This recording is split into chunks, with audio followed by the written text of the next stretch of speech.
You are a lady and you are young. Yes. Do people have some impression when they hear that you are a farmer? Yeah, most people are surprised. I don't think they expect me to be a farmer. Yeah, so most people are surprised. I think even my family members were like, are you sure? You know, so yeah, a lot of people don't expect me to be a farmer, but it's something that I'm passionate about. Yeah, I didn't even go into farming immediately after school, you know. I tried some other things first, but you know, when time goes on, you see that this is where the passion lies. Okay. Yeah. Okay, so your passion is producing food for the rural communities. Yes, it's self-sustainability mostly. Okay, that's amazing. So, what has been the most rewarding part of this journey for you guys?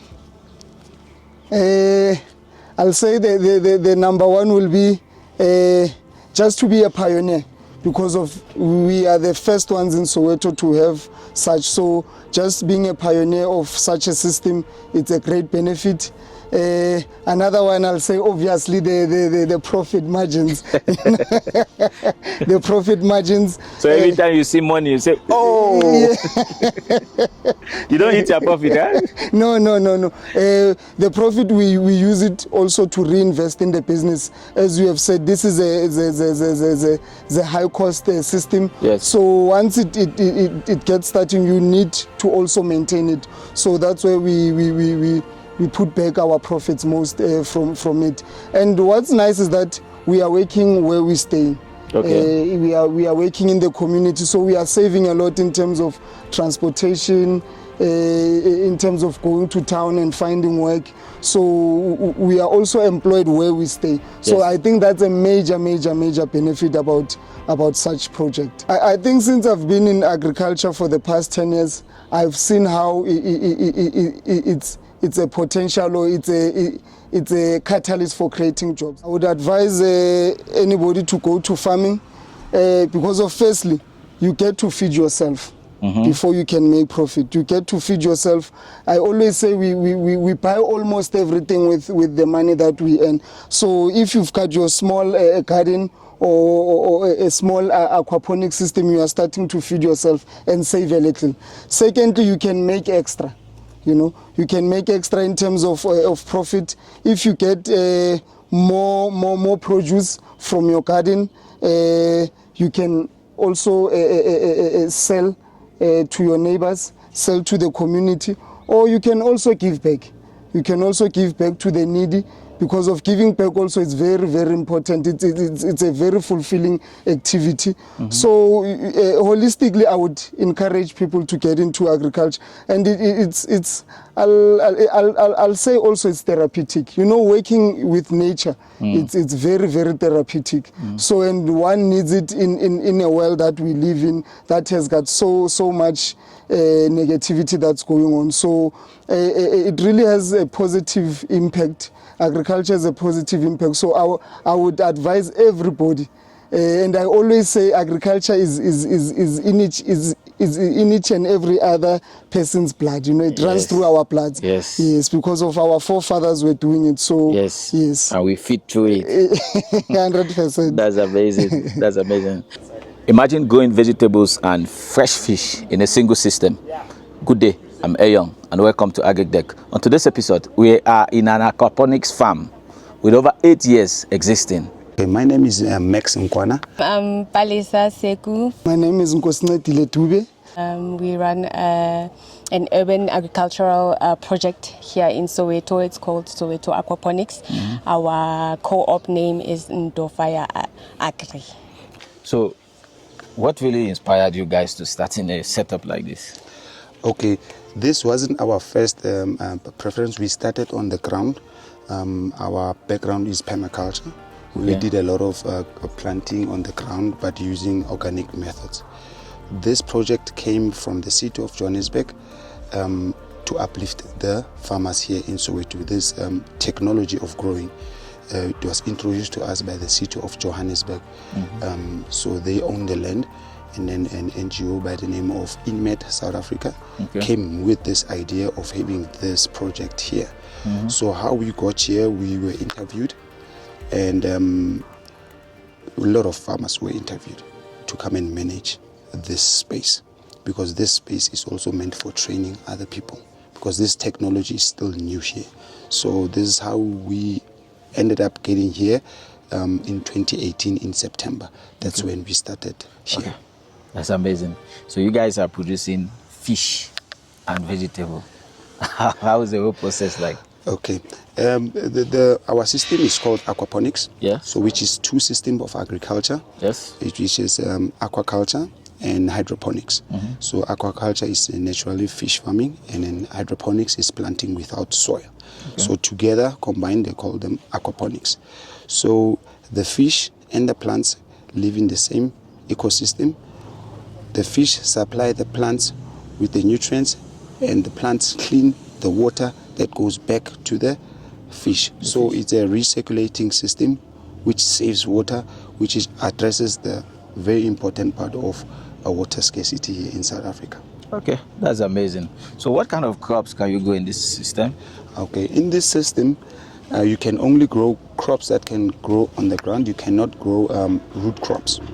The reason is because of our medium here, we're using gravel. Okay. Yeah, so most of here we grow fruiting crops. Like you see now, we're having our tomato production. Here we've got fruiting crops, we've got leafy crops. What are these? This is basil. Basil, it's a good crop to plant as a companion with the tomato, as it chases out the pest. Okay. But it smells good for us, and it's also edible. Yeah. So the very same methods that we use on the ground of intercropping, of crop rotation, we also use it here. But it is just only the medium that is holding the plants, and the water from the fish, which is rich in nutrients, will go into the roots and go back to the system. And then water will be cleaned and more oxygenated. Okay. I've spoken to multiple farmers. They always talk about the soil. Yes. Yet you are not even dealing with soil solution. You are talking about gravel. Yes. Stones. Yes. You see, the problem, the challenge with us urban farmers is space. So we don't have space. So we're looking out for technologies that will enable us to grow much more production using methods like hydroponics, like vertical farming, because we cannot go. So this is one of the methods that us urban farmers are able to use to make a living, to farm this method of farming and fighting poverty. Okay, that's impressive. What we've identified, or what we've seen, is that the crops here, they grow 4 times, even 5 times faster than the ones on the ground. Okay. And the reason of that is that our pump and our timer, it's set up to water this garden every hour. So these plants, they receive nutrients in an hourly basis, unlike on the ground where we only feed once a week or twice a week or something like that. So the growth here is much, much quicker than on the ground. Oh, okay. That's impressive. And the seeds, do you get the normal seed, or are there some specific seeds that are made for this kind of setup? So the seeds, we outsource our seeds in a reputable company. Most of the seeds that we use here, we use F1 type hybrids. Okay. The reason for that is because they give us a lot of produce, and we are not looking to harvest any seeds from them. We also manage them organically, naturally, so they grow in a natural way. So what you see here, there's no chemicals that were used for this thing to grow. Okay. It's all natural ecosystem, like I said earlier. Okay, so your crops are radical free and free of fertilizers. Yes. So we are 100% guaranteed that we are eating naturally and organically farmed food. True story. That is our aim. Our aim was to make sure that the people around our community access this organic food at a reasonable price. As we know, organic food is quite expensive in South Africa. So one of the reasons for this project to be here was to address nutrition around here in the community, to sell them a nutritious food and a nutritious produce at a very affordable price. Okay, that's amazing. Speaking of the market itself, yes, are there some customers that are particularly about the kind of food produce, or customers don't just scare?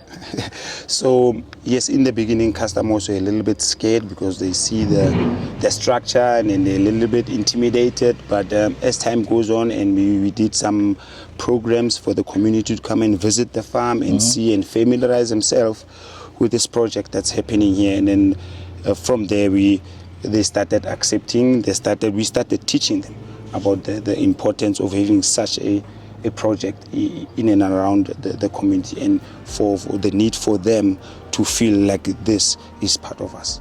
Okay, so what you are saying is your crop is still the same, an organic garlic farm. Yes. So people shouldn't be intimidated. Not at all, because with the nutritional value here, it's the same or even more than the one that comes from the ground. And we are looking to give a lot of our produce to restaurants, a chain of restaurants, or the hotel industry. We're trying to formalize our produce to go that direction. As it is right now, we are selling to the local communities, the walk-ins that come in. Okay, speaking of your planting, Yes. Are there some pests and diseases that are affecting this kind of system? Most definitely, sir. So most definitely. So as soon as we have our production plan up, we also have what we call our IPM, our Integrated Pest Management Control. Okay. So whether we have pests or not, we need to be seen as controlling this pest, because they might have a devastating effects when we harvest. Okay. So it's always advisable to make sure that you have your pest control ready at any time, not only when you've got an infestation that you start spraying. It needs to be part of a daily routine or weekly routine, so that pests don't find a gap to come and attack the So crops. it's just like a preventive control. Yes, and we use environmentally friendly pest control method, so we can spray today and you can eat it by tomorrow. Oh, so okay. Remember, anything that we spray here, the residues, they go back to the fish tank. So whatever we spray here has an effect on our fish. So everything that is sprayed here, it must be by environmental friendly, or otherwise we face a lot of mortality. So in terms of the water, Yes. do you guys change the water for the fish? No, you see, with aquaponics, the plants clean the water for us, and the okay. water goes back to the fish tank, clean and oxygenated. So we lose a little bit of water through transpirations on the plant. Yes. But that is a very, very small percentage. We're talking about maybe 20 to 50 liters a week, just a top up, because of this transpiration does take a little bit of water up. Okay. So the water keeps on recirculating. The water that is in the system now, we've been using it for the past 2 years. Okay. Now you are doing hydroponics. Yes. What crops do you sell more in this kind of system? So in this system, we sell a lot of fruiting crops, a lot of tomatoes, a lot of peppers, a lot of brinjals, a lot of beans, and the other one that does well is chimolia, kale. Kale does very well here. We've got a very good customer base of kale.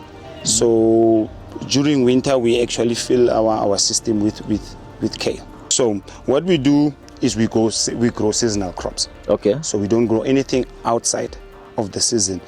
The reason for that is that the plant will give you the best, its best nutrition when it's their season.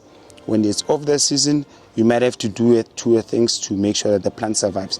So in winter, we plant winter crops.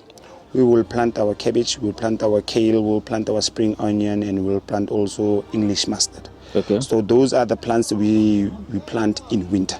So you will find food 24/7 in our farm. Okay. Yes. That's impressive. I thought weather was a challenge even with this system. Yes. Yes, weather is a little bit of a challenge. So what we do is we plant plants that can withstand a little bit of frost.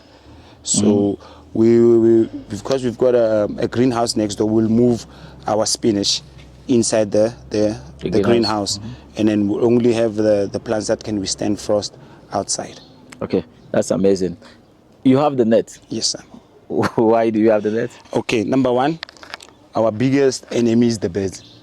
So we make sure that we keep the birds out of here, because people might not understand birds also bring a lot of pests in the garden. So this number one is for bird protection. Number two is for the sun. This net only allows 40%.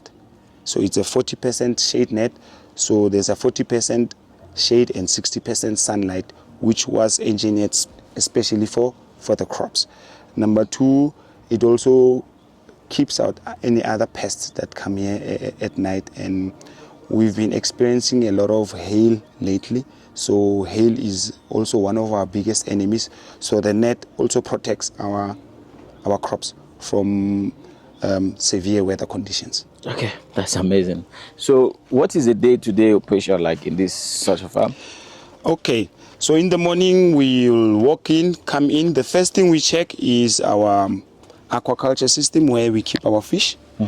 When we get in there, what we check is the water level, is the water quality, is the pH of the water, is what we call dissolved oxygen, how much oxygen is in the water. Those parameters are very important for the life of the fish. So you check those parameters and the pH as well. You check those parameters to make sure that the fish is fine. So fish health is very important. After that, you check your mechanicals, your pump, your fish tanks, your pipes, if there's any leaks happening. And from there you'll move now to the hydroponic side where we are right now, to come and check your crops to see how they were, how they spend the night, and then if there's any spraying that needs to be done, it will be communicated by the person who does the scouting. So we scout every day we come to the farm. It's a responsibility for us to scout and see if everything is fine, if there's no pest, go around the leaves, underneath the crop, and just check if there's anything. So that is the general rule, in fact, when you get to the farm, to first check the system, check the fish, and then come check the plants. And if everything is fine, then you can move on to the next thing, which is feeding. Okay, I see you have some spinach outside and inside. Yes. In terms of taste and nutrition, I know you said this one is more nutritious, but I know the taste. Which one is more tasty? So the one inside, it's a little bit more tastier. So we've realized that, and we've also asked our customers. So the reason why we do this is because of, like I said, we challenged with space. We challenge with space, so we do what we call bag planting or container planting. This will give us a little bit more returns, more profit, because of this space was just open. And like I explained before, our biggest challenge is space. We do not have so any space that is available. We need to be seen as using that. Make use of it immediately. That space, Okay, I see you also have. You are planting with some grasses outside. I didn't understand that. Okay, this grass, we take it from around the neighborhood when they cut the grass, when they cut the school grass. So this is called mulch. What mulch does is it maintains the moisture in the ground. Therefore, you won't be needing to be watering every day. Number two, it suppresses the weeds. So you don't have to come and be weeding, And then number three, it makes sure that the pH of the soil is balanced. And in that way, because we are a water saving project, this is one of the methods we use to save water when we plant outside. And then the tires, we also take the tires and grow seedlings in the tires when it's full, because the seedling business is also picking up. People are interested in buying a lot of seedlings lately. So we've expanded a little bit of our nursery to accommodate them. How soon do you replant when you move a crop from the system? So what we do is we follow what we call succession planting. So succession planting is, you cannot have a bed empty like this. So remember, the bed cleans the water. Okay. Right. So if you're not going to be use the bed, we rather close it off. Okay. Let it not work. But we try by all means that when we harvest, we replace it almost immediately. Okay. And where do you get the crops? You replace them from your tires or? See now, we cannot plant these seedlings on the system. We need proper seedling mix with cocoa peat and with vermiculite. So this, as you see, we plant it outside. But for the system, we need to buy proper seedling mix, cocoa peat, and we grow them in our little nursery, and we transplant them later in here. Oh, okay. I thought any other crops could grow in that place. No. So yeah, we start the production line there, then it comes to the system. Okay, that's impressive. Yes. And in terms of the management, Yes. how do you manage such a business to remain sustainable? Okay, we have a lot of paperwork and attendance registers that we use, and luckily we are able to uplift some community members around here. So we do have our daily records that they sign in and sign off. We also have our weekly plan. We also have our monthly plan. So management comes from planning the workload and spreading it around. Okay, that's impressive. Nice work here, my brother. Okay, thank you very much. In terms of the security of this farm, how do you maintain the security so that you don't lose your profit or your seeds in this? So number one, we have barbed wire around the farm. Number two, we have cameras. We also have motion sensors.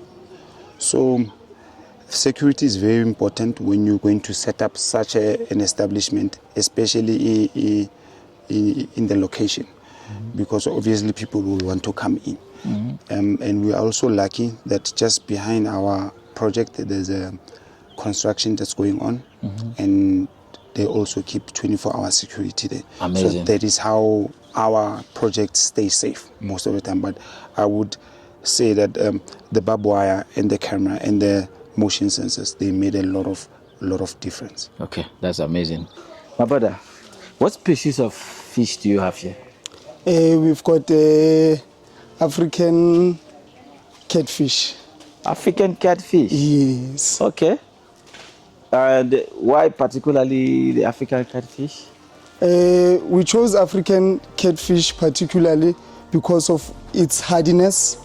It can survive under harsh conditions. Okay. And most importantly, we chose it because of its appetite.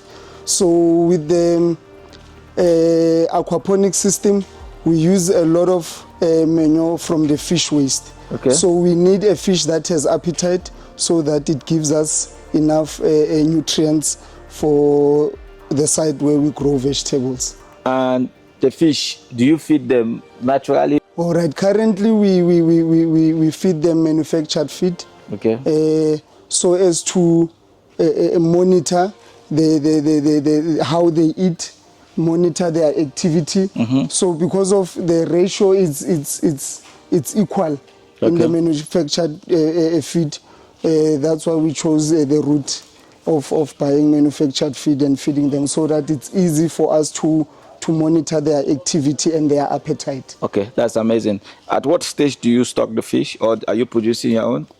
We buy the fingerlings, and then as we buy the fingerlings, we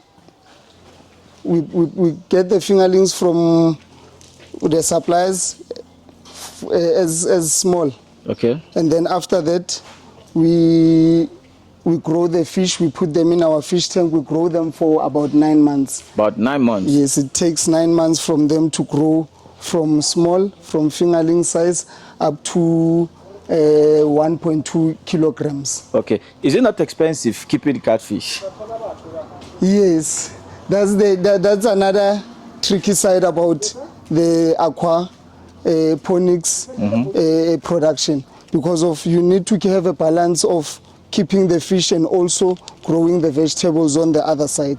So now meanwhile we are keeping the fish, we are producing the vegetables on the other side. Okay. So you need to have that kind of a balance. Okay, so a single catfish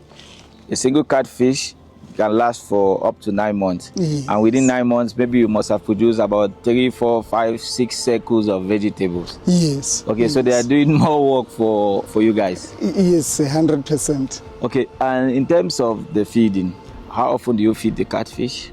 Or it will depend on the seasons. So in summer seasons, that's where we feed more. Because of also the appetite, it's high. So normally in a day we'll feed 3 times a day.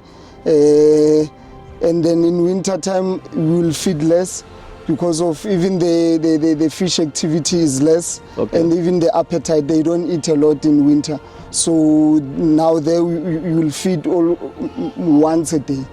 Or is it because the water will be too cold for them? Yes, the water will be too cold, so they'll be gathering together and hibernating just to create warmth amongst themselves. So even the activity moving around the pond, it will be less. Okay. Yes, in winter time.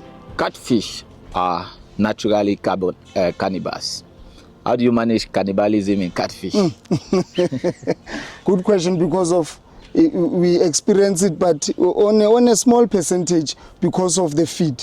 Okay. So you need to feed them more so as to avoid cannibalism. So when there's enough fish feed, you'll experience less cannibalism. But when you run out of feed and they don't have feed, they'll start eating each other. Yeah, that's amazing. So you keep it catfish. Do you have customers for the catfish? Yes, we've got customers. Most of our customers, I'll have to say, in the South African region, is people who are coming from the north, which is your Limpopo regions and your Mpumalanga regions. Those are people who are more familiar with the Catfish. with catfish. And then we are also fortunate that where we stay, we've got multinationals, so people who are coming from your SADC region to your West African region, so they also support us. So those are the customers that are familiar more with catfish. But our traditional native South Africans, they are getting slowly used to it. They are not used to catfish. But since we started with the program around the location, they're also coming around. It's tasty. Yes, yes. yes. Okay, that's amazing. So the catfish, do you sell them fresh or smoke? Currently, we sell them fresh from the pond. Because most of our customers, they like it fresh. They like it fresh. They like it fresh. You do some catfish pepper soup. Yeah. That's amazing.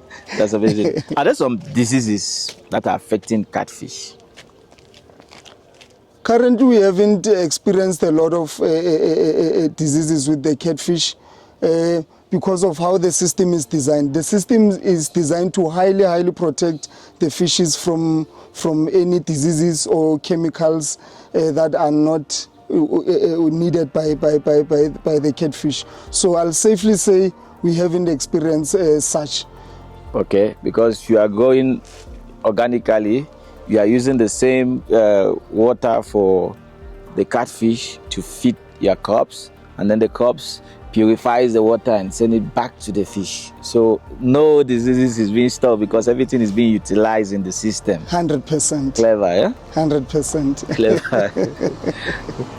Do you think aquaponics or aquaculture could be the future of farming? Yes, 100%. I call it the 4IR of agriculture.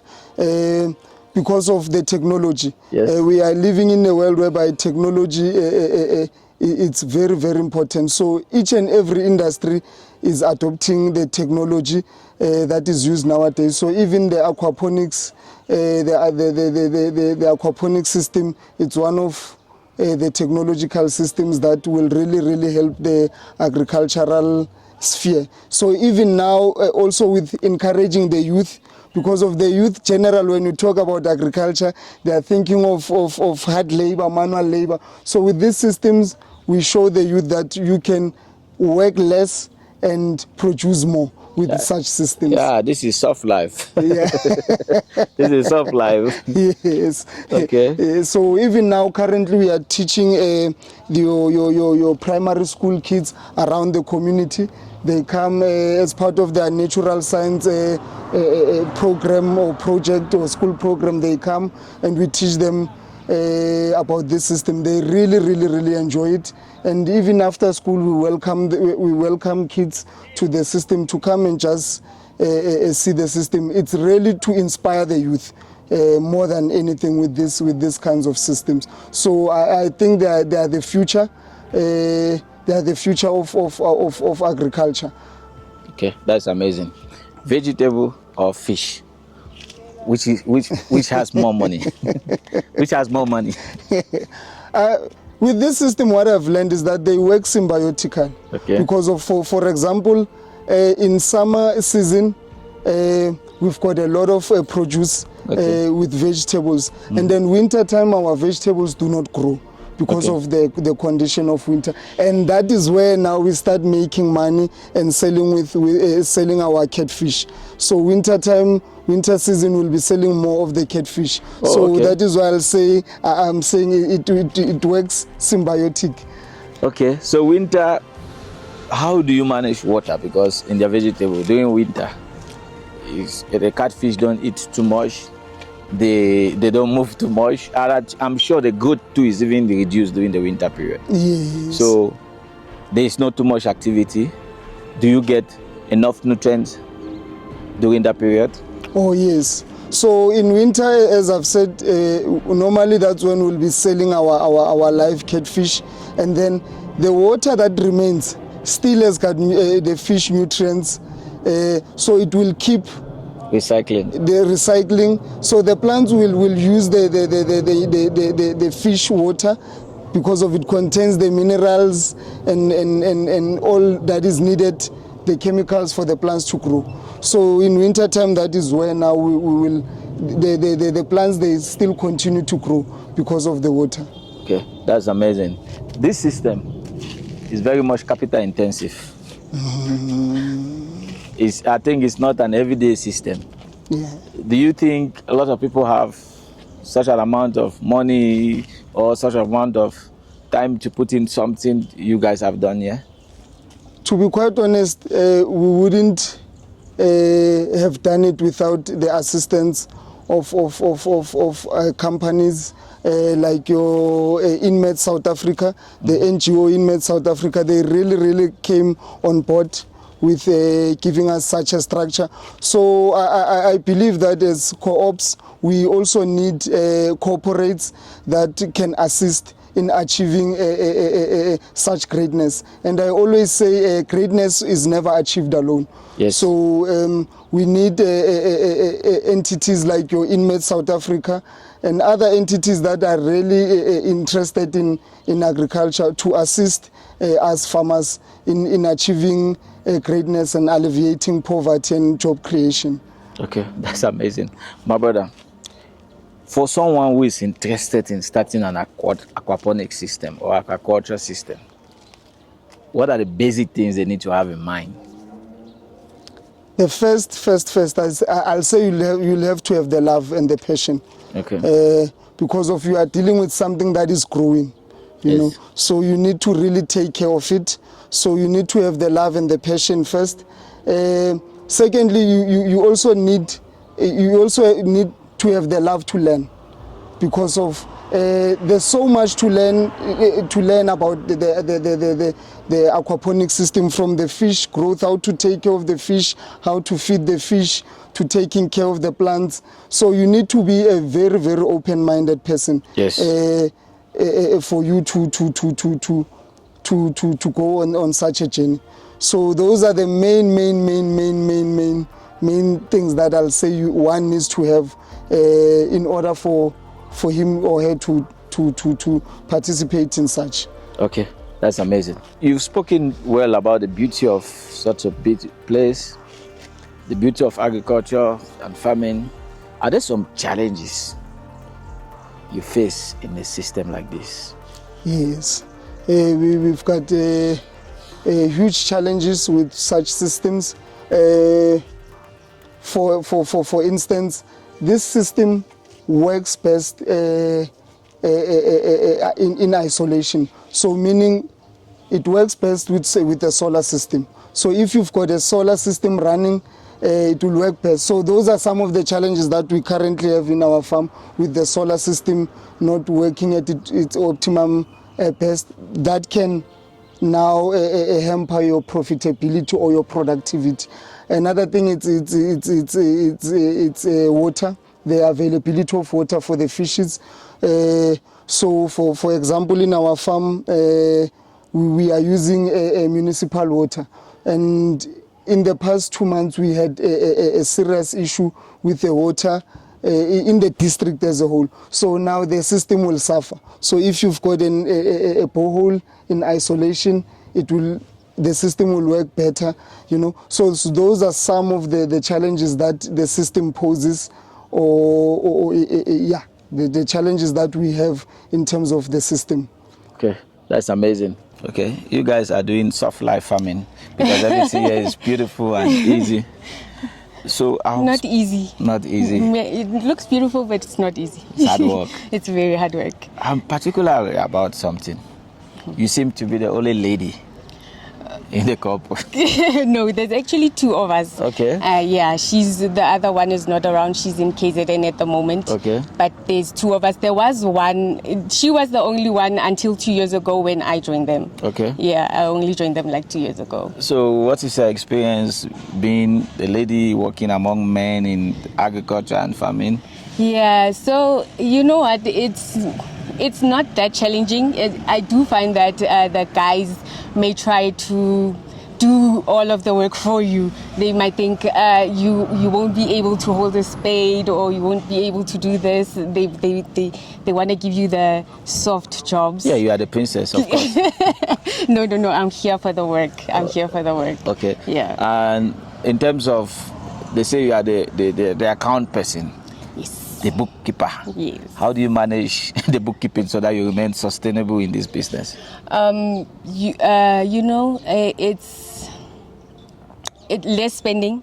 You find that there's a lot of things that you do need on a day-to-day basis. Mm-hmm. So it's just coming up with ways to, instead of buying something, actually making it yourself, you know, just coming up with creative ways to solve your problems and not spend a lot of money every day, because this business needs a lot of money for it to succeed.